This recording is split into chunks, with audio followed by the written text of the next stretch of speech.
할렐루야. 네, 오늘도 수요 예배 가운데 나오신 귀한 성도 여러분 한 분 한 분 우리 주님의 이름으로 축복합니다.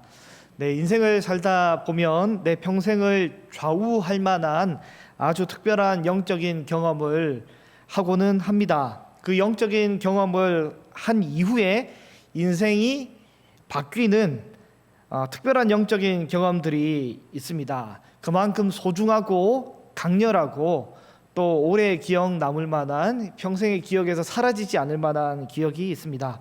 모세는 광야에서 40년간 허무하게 삶을 살아가다가 호렙산 어디 귀퉁이에서 떨기나무에 불이 붙었으나 그 떨기나무가 소멸되지 않는 굉장히 신기한 장면을 경험하게 됩니다. 떨기나무처럼 보잘것없던 유한한 모세의 인생이 영원과 무한을 경험하는 아주 신비스러운 거룩한 시간을 모세는 경험을 하게 됩니다. 그리고 모세의 인생이 바뀌게 됩니다. 다메섹으로 예수님을 믿은 성도들을 핍박하러 달려가던 청년 사울에게 다메섹으로 가던 그의 성도를 핍박하던 그의 발걸음에 율법의 날카로운 잣대와 원칙으로 죽이는 법을 가지고서 움직이던 그의 삶의 방향과 그 목적이 바뀌는 경험을 하게 되는데요. 다메섹으로 가던 길에 부활하신 예수님을, 시간과 공간을 초월하여 부활하신 예수님을 실제적으로 만나게 됩니다. 환상을 보거나 가짜 간접이 아닌 실제적인 경험을 시간과 공간을 넘어서 이 바울이 하게 됩니다. 이에 바울은 죽이는 법이 아닌 살리는 법을 경험하게 됩니다. 그리고 오늘 본문 이사야 6장에서도 이사야가 하나님의 특별한 선지자로 부름을 받는 장면이 등장을 하는데요. 오늘 본문 이사야 6장은 성경에서 제일 유명한 소명장을 기록한 장면 중에 하나입니다. 모세의 소명, 바울의 소명, 그리고 이사야의 소명 중에 오늘 한 장면입니다. 조직신학에 있어서 성도의 구원으로서의 소명은 직무나 어떤 직분으로의 이런 특별한 소명과는 조금 다르겠지만, 구원받은 사람이라면 누구나 하나님의 부르심을 받게 되고 소명을 받게 됩니다. 누구나 크고 작은 영적인 체험을 통하여서 하나님을 만나게 됩니다. 하나님의 음성을 듣거나 신비한 환상을 보게 되는 일도 제한할 수 없는 하나님의 역사이기에 때로 그러한 특별한 일이 존재하겠지만, 일반적으로는 예배를 통해, 설교자의 말씀을 통해, 또 찬양하는 시간이나 기도하는 시간을 통해 하나님의 임재를 강력하게 감동으로 경험을 하는 그런 경험들이 있습니다. 또 때로는 홀로 성경을 읽거나 골방에서 기도하는 시간을 통해 임재하시는 하나님을 경험하기도 하고요. 구원받은 성도라면 그의 인생을 뒤바꿀 만한 특별한 임재, 혹은 잔잔하지만 마음 가운데 확신을 주고 결단하게 하는, 내 마음에 담대함을 주는 하나님의 실제적인 이 함께 계심을 경험할 수 있는 그런 은혜들도, 변화의 시간이 있습니다. 우리 사랑하는 귀한 성도 여러분, 우리 하나님의 임재, 주께서 우리 가운데 찾아오시는 특별한 영적인 임재, 또 말씀을 듣고 내 삶의 방향과 또 목적을 변경시키고 또 새롭게 했던 그런 또 잠잠한 믿음의 결단들이 언제 있으셨습니까? 그런 믿음의 결단들이 우리 삶에 있었던 줄로 믿습니다. 또 오늘 함께 예배할 때 그런 귀한 믿음의 임재를 다시 한번 우리가 떠올리고 또 경험할 수 있는 귀한 밤이 되시기를 간절히 원합니다. 오늘 본문은 이사야 6장입니다. 이사야는 1에서 5장까지 이사야가 사역을 하는 장면이 이미 등장을 하다 갑자기 6장에 와서야 소명 장면이 등장을 하게 됩니다. 이는 마치 이 드라마를 보면 하이라이트 장면을 먼저 조금 보여주고 이후에 왜 이런 일이 벌어지고 있는지 차례차례 맨 처음부터 설명을 과거 장면부터 다시금 되돌아가서 설명을 해주듯이 그런 장면이라고 보면 되겠습니다. 이사야 1장에서 5장까지의 내용을 한번 읽어보신 분은 아시다시피 정말 타락하여 심판받기에 합당한 장면들이 많이 등장하게 됩니다. 소도 임자를 알고 나귀도 자기 주인의 구유를 알지만 이스라엘은 도무지 하나님을 주인으로 섬기지 못한다고 하나님께서 탄식을 하시는 장면이 나옵니다. 또 포도원의 노래죠. 내가 기름진 땅에 포도원을 만들어 극상품 포도를 가져와서 심었는데 이상하게 들포도가 맺혔다고 우리 하나님이 한탄을 하시고 탄식을 하십니다. 공의를 기대하고 정의를 원했는데 이상하게 살인과 도둑질이 넘쳐나고 뇌물을 사랑하여서 재판을 굽게 하고 고아와 과부에 대한 긍휼한 마음이 눈꼽만큼도 없는 이 악한 모습을 보게 되는 것이죠. 이미 하나님께서 경고를 하심을 많이 받아서 하나님께 얻어 터졌는데 터질 대로 터졌고 상할 대로 상했음에도 불구하고 결코 지금도 말을 듣지 않는 그 모습을 이사야 1장부터 5장까지 쭉 보여주시면서 혼나는 걸 넘어서 이제는 끝나야겠구나 라는 것을 독자들로 하여금 깨닫게 만들어주고 있습니다.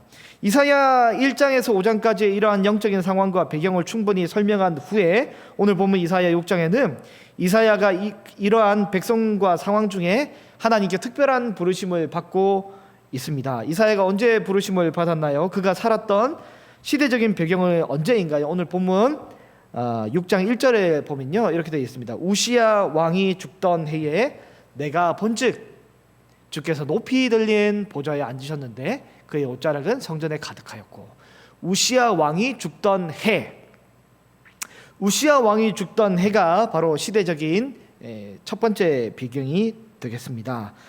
당시에는 강대국 바벨론은 아직 그 힘을 얻지 못하고 약소국이었고요. 강대국이었던 아수르가 잠시 내전으로 인해 주춤을 하던 사이에 주변의 국가들이 좀 힘을 얻기 시작합니다. 그래서 하나님께서 남유다의 선한 왕으로 우시야를 세워 주셨는데요. 우시야가 남유다를 다스리는 52년 동안에 굉장히 긴 시간을 다스렸는데요.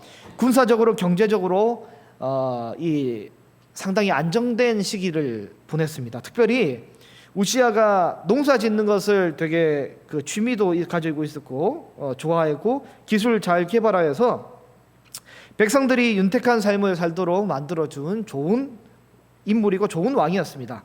초반에는 굉장히 잘 다스리고 우시야 왕이 훌륭한 모습을 많이 보이면서 선왕 중에 한 명으로 인정이 되었다가 점차 시간이 지나면 지날수록 우시야가 교만한 모습을 보이게 됩니다.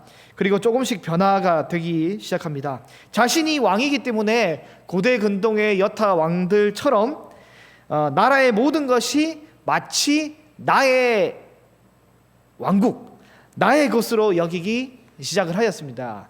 다윗은 하나님께서 나를 왕으로 세워주셨다는 것을 잘 알고 있었고 겸손하게 있었지만 우시야는 다윗의 길을 걷다가 길을 바뀌기 시작합니다. 군대에서 일개 사단 단위의 조직을 보게 되면 사단장이 있고 그 밑에 회의를 할 때 군종 참모가 옆에 앉아 있습니다. 여러 참모 중에 인사 참모, 법무 참모, 여러 참모들이 많이 있는데 군종 참모도 있습니다. 사단장은 투스타고요. 군종 참모는 소령 혹은 이제 대위이기도 합니다. 계급의 차이가 사단장이랑 군종 참모가 있죠. 여단 조직에 가면 여단에는 여단장이 대령이 보통 있고요. 그 밑에는 군종 장교가 중위가 있습니다. 중위. 상식적으로 사단장이나 여단장이 있으면 군종 장교, 기독교뿐만 아니라 불교, 천주교도 있습니다. 군종 장교는 일반 장교처럼 대우를 받지 않고 이 군대에 속한 이 장교이지만 그럼에도 불구하고 법무참모가 이제 군대에 속한 참모이지만 이 변호사 검사의 역할을 하기 때문에 존중을 해주고, 또 의무대의 대장도 그 의사이기 때문에 존중을 해주듯이 군종 참모는 일반적으로 장교의 대우를 받지 않고 종교인으로 특별한 대우를 받게 됩니다. 그래서 훈련 가면 유일하게 그 모자를 안 쓰고 있는 사람이 군종 참모인데요. 어쨌든 이제 상식적이지 않은 지휘자를 때로 만나게 되면 이제 어떻게 하냐면 일반 장교처럼 취급을 해주기도 합니다. 그런데 이 종교인을 자신의 부대에 통솔하는 여러 파트 중에 하나로 여기고 대우를 하기도 하는데, 일반적인 국가 조직에 있어서는 이게 어쩌면 맞을 수 있겠죠. 그래서 여러 조직 중에서 하나, 이 군대 종교 조직이 있으니까 사단장이든 여단장이든 이제 그렇게 대우하는 게 맞을지 모르겠지만, 이스라엘은 내용이 좀 다릅니다. 이스라엘은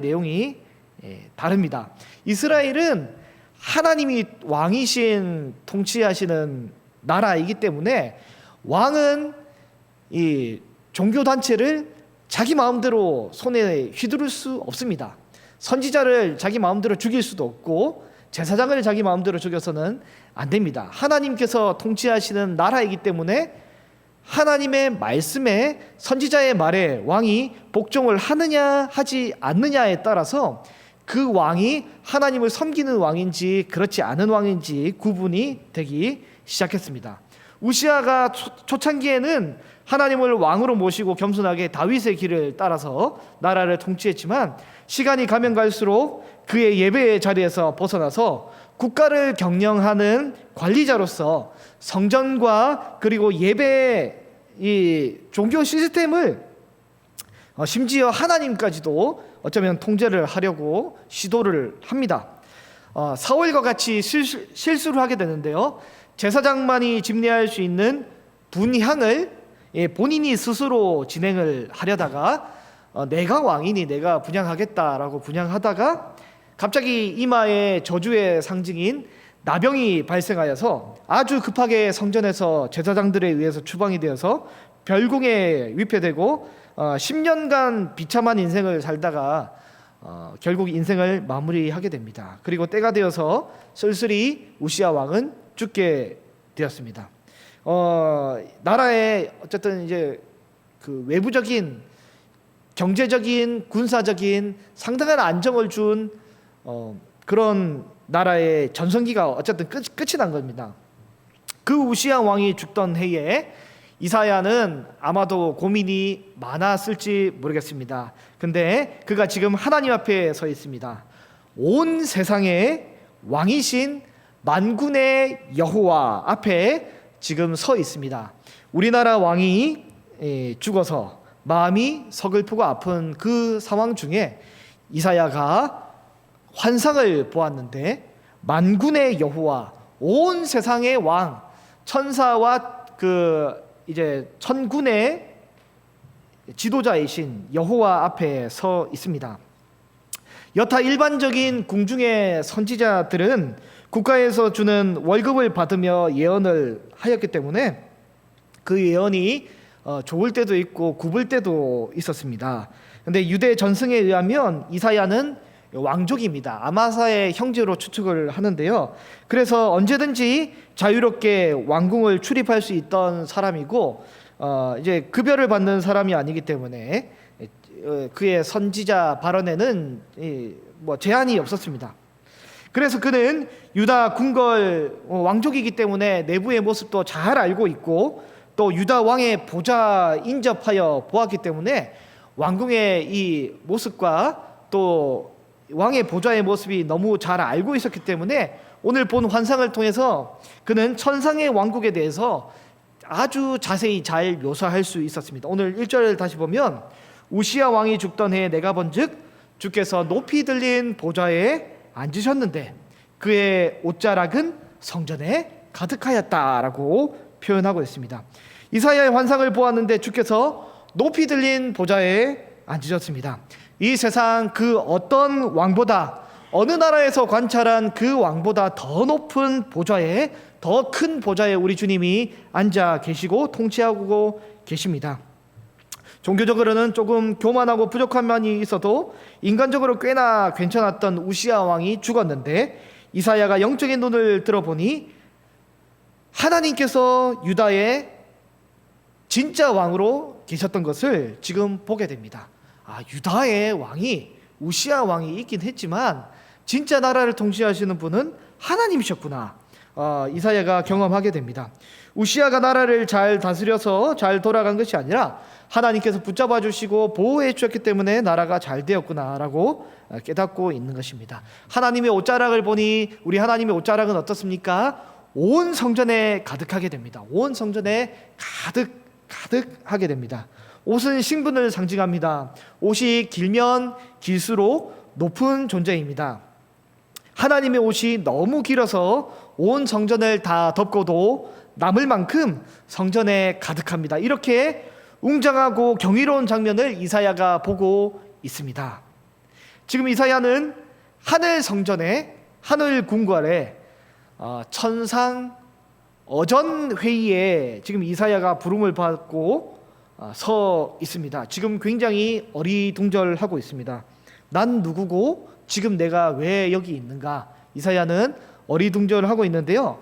이사야가 좌우를 둘러봤더니 2절 말씀을 보면 스랍들이 만군의 여호와를 모시고 서 있습니다. 2절 본문을 보면 스랍은 6개의 날개가 있습니다. 그 둘로는 자기 얼굴을 가리고 있고, 그 둘로는 자기 발을 가리었고, 그 둘로는 지금 날고 있습니다. 스랍의 6날개 중에 둘로만, 날개 2개만 겨우 날고 있고 나머지는 가리고 있습니다. 아무리 천상의 높은 존재일지라도, 천사 중에 가장 높은 천사 이 스랍일지라도 만군의 여호와 앞에서는 지금 얼굴을 가리고 있습니다. 하나님의 거룩하심에 압도되어서 감히 하나님 앞에 얼굴을 들 수 없는 것입니다. 아무리 높은 천사일지라도 2날개로 지금 어떻게 하고 있냐면 자기의 발을 가리고 있습니다. 여기에서 발을 가린다는 표현은 실제로 발을 덮는다라고 해석해도 무관하기는 하겠지만, 이는 신체의 아랫부분을 가린다는 표현입니다. 사울이 다윗을 죽이기 위해 쫓아가다가 동굴에서 발을 가리웠다라는 표현이 나오는데요, 이는 용변을 본다라는 것의 완곡한 표현이죠. 이 땅의 제사장들이 하나님의 성전에서 섬길 때 제단에서 수치스럽게 하체를 보여서는 안 되기 때문에 속바지를 입었던 것처럼, 천상의 존재도 아무리 존귀하고 높은 천사일지라도 자신의 은밀한 부위를 지금 덮어서 가리고 있는 것입니다.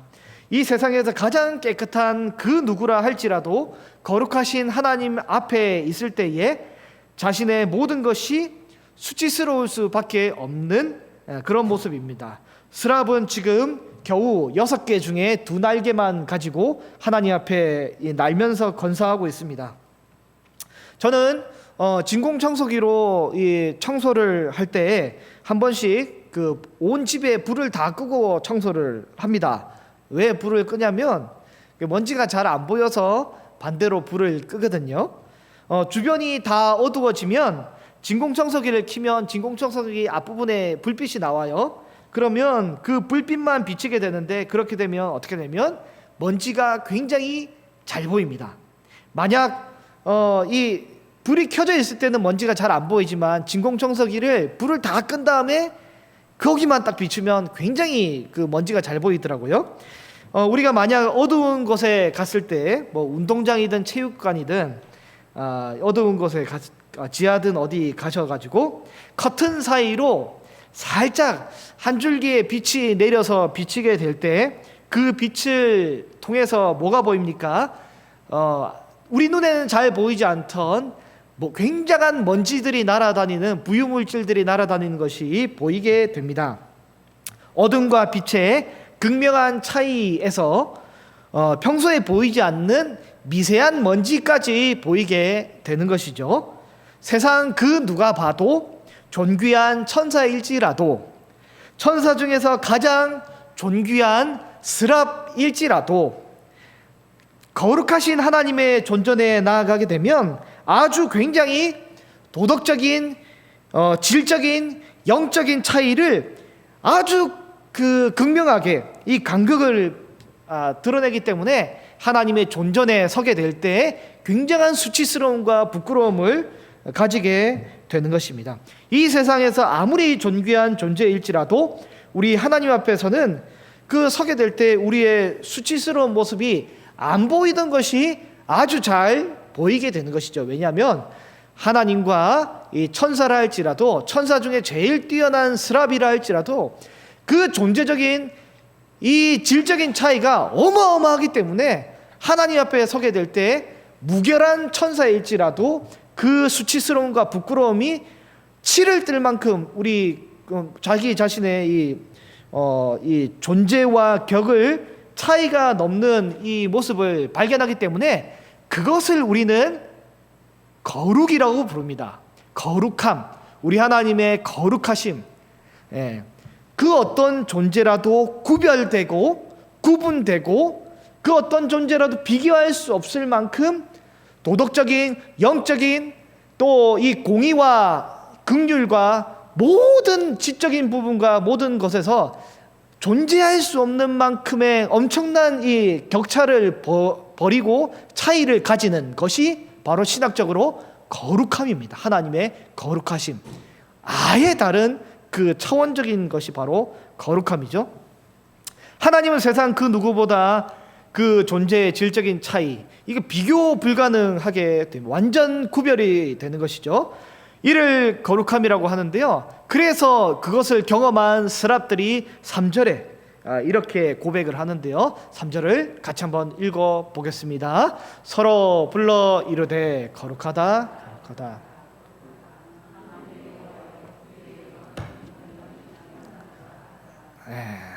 거룩하다 거룩하다 거룩하다 만군의 여호와여. 지금 스랍이 억지로 고백하고 있는 것이 아닙니다. 그리고 스랍이 오늘 여호와를 처음 만나고 있는 것이 아니라 오래전부터, 영원 전부터 지금까지 하나님을 모시고 있는 것이 지금 스랍인데, 그럼에도 불구하고 아주 진실된 고백과 감탄으로 거룩하다 거룩하다 거룩하다라고 고백을 하고 있습니다. 회사에서 부장님에게 딸랑딸랑, 우리 부장님 아이고 멋지십니다, 오늘 넥타이 색깔이 아이고 멋지시네요, 딸랑딸랑, 이게 진심이 아닌 이야기가 아닌 겁니다. 지금 여자분들끼리 저는 이해가 잘 안 되는데 서로 너무 이쁘다 너무 이쁘다 오늘따라 너무 이쁘다 뭐 얘기를 하는데요. 칭찬을 하는데 좀 모르겠어요. 이게 진심으로 서로 칭찬하는지 모르겠지만 어쨌든 뭐 제가 볼 때는 자기들끼리도 안 이쁜 거 알고 있는 것 같습니다. 어쨌든 그렇게 칭찬을 하는데 이러한 고백이 아닌 것이죠. 유초등부 성경학교를 진행하는데 제가 이제 첫째 날, 둘째 날 기도회를 인도하고 집회를 했습니다. 그래서 둘째 날에는 참 은혜롭고 참 저도 개인적으로 좋았던 것 같은데 제 생각에는 첫째 날은 좀 망친 것 같아요. 망친 것 같습니다. 기도회를 망친 것 같아요. 제가 알아요, 인도하는데. 그런데 어떤 꼬마아이가 와가지고 딸랑딸랑 하면서 목사님 은혜를 받았습니다 라고 얘기를 하는데 이게 거짓말인 거 제가 알거든요. 아는 거죠. 근데 이 진심으로 이 반응을, 진심으로 하는 반응인지 격려를 통하는 반응인지 또 이게 알게 됩니다. 또 설교를 할 때도 목회자는 알아요. 내 설교가 지금 먹히고 있구나, 아니면 몇 페이지 남았는데 여기서 그만할 수도 없고 큰일 났네, 이렇게 이런 때가 있단 말이죠. 설교하다 보면 물론 은혜는 하나님이 주시는 거지만 설교자가 이제 반성을 하고 책임을 하는 건 맞잖아요. 그래서 그렇게 해서 진짜 망했다 뭐 이렇게 하고 딱 내려갔는데 그때도 이제 은혜 받았습니다 하면 알아요. 이게 격려를 위한 멘트인 건 안단 말이죠. 근데 진짜 하나님이 나를 사용하셔서 말씀을 선포하시고 회중들이 함께 은혜 받았다라고 고백하는 것도 그것도 알아요. 설교자는. 네, 우리 진실된 반응인지 격려를 위한 반응인지 다 알고 있는데 지금 스랍이 하나님을 찬양하고 있는 영적인 반응은 딸랑딸랑이 아닙니다. 지금 아주 본능적이고 자연적인 반응입니다. 남자든 여자든 연예인급의 잘생기고 예쁜 사람이 나타나게 되면 아주 자연스럽게 눈이 돌아가게 되는 것이 이 정상입니다. 정상입니다. 네, 그 남자 탤런트 중에 차은우라고 아시나요? 여자보다 더 이쁜 남자가 있거든요. 그거는 남자가 봐도 이뻐 보여요. 여자분들이 보면 너무 또 이뻐 보이시겠죠? 이거는 미에 대해서 자연스럽게 반응하는 것과 또 추악하고 안 좋은 것에 대해서 혐오감을 가지는 것은 인간의 자연적인 반응의 현상입니다. 네, 하나님께서 만들어 놓으신 미적 요소에 대한 자연적인 반응이죠. 저희 집 애기도 아빠가 밥을 해주면 냠냠 맛있게 먹고 엄마가 밥을 해주면 먹습니다. 네, 그렇기 때문에 사람은 자연스럽습니다. 네, 누구나 이런 반응이 있게 되어 있습니다. 근데 지금 스랍이 하나님 앞에 찬양하는 것은 지금 굉장히 자연스러운 영적인 반응인 것입니다. 왜 그러냐면 하나님께 지금 뭐라고 고백하냐면 거룩하다, 거룩하다, 거룩하다라고 고백을 하고 있습니다. 구약 성경을 읽으면 라헬에게 예쁘다 예쁘다라고, 리브가에게 예쁘다 예쁘다라고 성경이 되어 있지만 이것을 우리 성경에는 뭐라고 번역했냐면 심히 아름답다라고 번역을 했단 말이죠. 근데 심히 아름답다를 예쁘다 예쁘다는 심히 아름다운 거예요. 같은 표현이 두 번 나오면 이거는 강조형입니다. 강조형. 근데 오늘 하나님 앞에 이 거룩하다라는 강조형이 두 번이 아니라 무려 세 번이나 나오고 있습니다. 거룩하다, 거룩하다, 거룩하다. 심히 심히 심히 거룩하다라는 이 표현입니다. 와, 정말 대박이다, 정말 멋있다, 정말 웅장하다와 같이 진실된 하나님의 거룩함, 우리와는 질적인 차원이 아예 다른 그 존귀함과 아름다움과 영광, 그 지적인 또 도덕적인 성품의 모든 것의 우위에 대해서 천사 중에 제일 뛰어난 스랍이 매 순간 매 순간 기겁을 하면서 이걸 찬양을 하고 있는 것이죠. 우리 하나님은 이 세상 그 어떤 존재보다 질적인 차이, 넘사벽, 넘을 수 없는 차원의 벽을 가지신 그런 질적인 차이를 가지고 계십니다. 천사 중에 제일 존귀한 스랍조차도 하나님께 이런 질적인 차이로 인해 아주 기겁하듯이 감탄하며 찬양하는 것을 영원히 지금 막 볼 때마다 새롭고 볼 때마다 충격적인 하나님의 그 존재적인 위엄, 이것을 고백하고 있습니다. 그래서 4절 말씀에 보면 이렇게 되어 있습니다. 이같이 화답하는 자의 소리로 말미암아. 개역 성경에는 창화하는 소리라고 되어 있었죠. 너무 하나님에 대한 칭찬과 찬양과 거룩함에 대한 높여주는 그것 때문에 문지방의 터가 흔들리고 요동하면서 뭐 하나님에 대한 칭찬 때문에 고르고 있는 거죠. 성전에는 연기가 충만하며 하나님의 임재가 상징하는 그 하나님의 영광에서 풍겨져 나오는 그 아우라로, 그 임재를 상징하는 연기로 성전이 충만한 상황입니다. 그 뛰어난 스랍조차도 우리 하나님 앞에 서게 될 때 쭈구리가 되는데, 지금 그 옆에 서 있는 이사야의 심정은 어떤 심정이 되겠습니까? 만군의 여호와 앞에 지금 심부름으로 부름받아 섰긴 했는데 그 순간 천사도 자기 자신에 대해서 수치스럽게 막 얼굴이고 뭐 다 가리고 있을 만큼 수치스러운데 이사야가 자신의 부정함을 보게 되는 것이죠. 적당한 색상을 대할 때는 내 옷이 흰색인 줄 알았더니 순백의 밝은 빛에 대해 보니까 내 옷이 얼룩덜룩한 것이 보이는 것입니다. 밀가루 앞에서 우리 그 가루 같은 거 한 다음에 입에 가득 무시고 웃으시면 안 됩니다. 그럼 누런 이빨이 다 보이는 거죠. 깨끗한 것을 앞에서는 다 보이는 것입니다. 하나님 앞에서는 거룩하신 하나님 앞에서 내 영적인 모습이 다 드러나게 되는 것입니다. 상상을 한번 해보겠습니다. 만약 집 청소도 전혀 안 하고 엉망인 상태로, 주일날 너무 피곤해가지고 엉망인 상태로 설거지도 안 하고 그냥 잠을 잤단 말이죠. 그리고 막 자고 일어나서 머리도 막 뒤집히고 했는데, 아차, 갑자기 지금 깜빡하고 보니까 오늘 대신방을 하는 날이에요. 그래서 띵동하고 그 다 뒤집히고 엉망인 그 상황에서 담임 목사님과 교육자들이 대신방을 와서 내 집 문을 연다면 얼마나 이 수치스럽고 부끄럽겠습니까? 근데 이거보다 더 비교할 수 없을 만큼 큰 영적인 수치심이 지금 이사야에게 임하고 있는 것입니다. 누구도 주 앞에 감히 서 있을 수 없는 그 위험, 그 존재론적인 질적인 차이. 이사야는 그래서 이렇게 고백하고 있습니다. 5절 말씀 같이 읽어보겠습니다. 시작. 그때에 내가 말하되 화로다 나여 망하게 되었도다. 나는 입술이 부정한 사람이요 나는 입술이 부정한 백성 중에 거주하면서 만군의 여호와이신 왕을 배웠음이로다 하였더라. 아멘. 화로다 나는 망했다. 이제 큰일 났네. 망했다. 지금 하나님 앞에 굉장한 영적인 두려움을 가지고 있습니다. 지상의 지성소에서 지극히 거룩한 장소이기에 그곳은 대제사장만 1년에 겨우 한 번 속죄하러 겨우 목숨을 걸고 들어갔습니다. 나답과 아비후가 향로에 다른 불을 가지고 지성소에 들어가다가 향로에 다른 불을 담아서 지성소에 들어가다가 분향하다가 죽었잖아요. 그걸 레위기에서 우리가 보게 되는데, 우시야도 교만하게 스스로 똑같이 분향하다가 이마에 나병이 들어 지금 추방이 되었다가 죽었잖아요. 하나님 앞에 나아갈 때는 어떻게 해야 했습니까? 하나님 앞에 지성소로 나아갈 때는 어떻게 해야 됐습니까?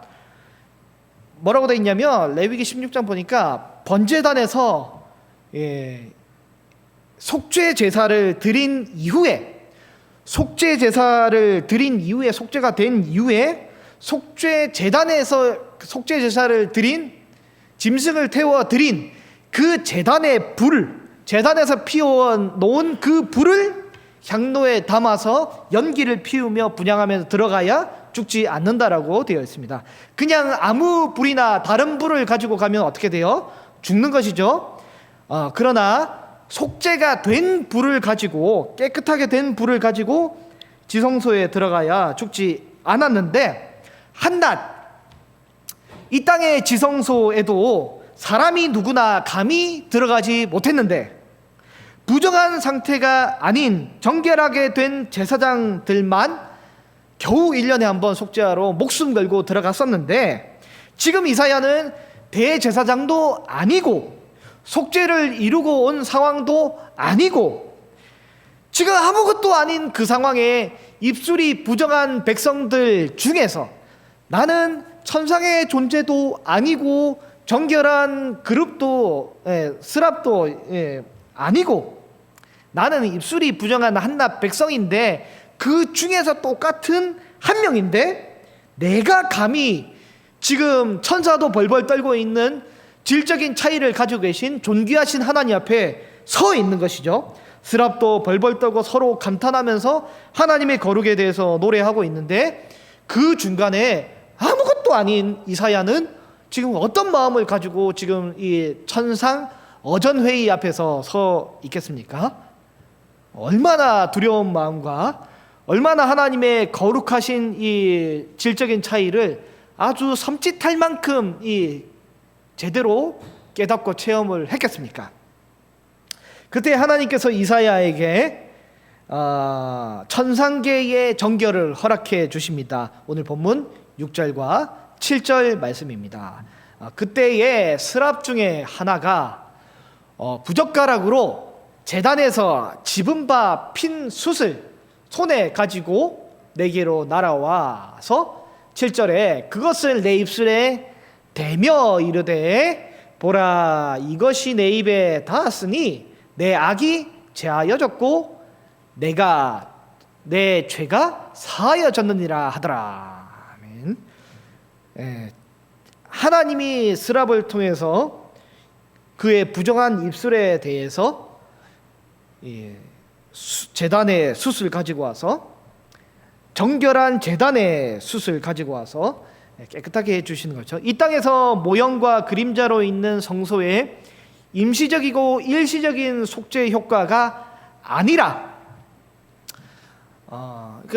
연기만 피우면서 그냥 흉내만 냈던, 속죄된 그 제단에서 물론 불을 가져왔지만 연기를 가지고 흉내만 내던 그 일시적인 임시적인 속죄 효과가 아니라, 하늘 성소에 본래 속죄가 발생하는 그 제단의 숯으로 실제적인 정결함을 이사야의 입술과 영혼에게 우리 주님이 허락을 해 주시게 된 것입니다. 내 죄가 사하여졌다.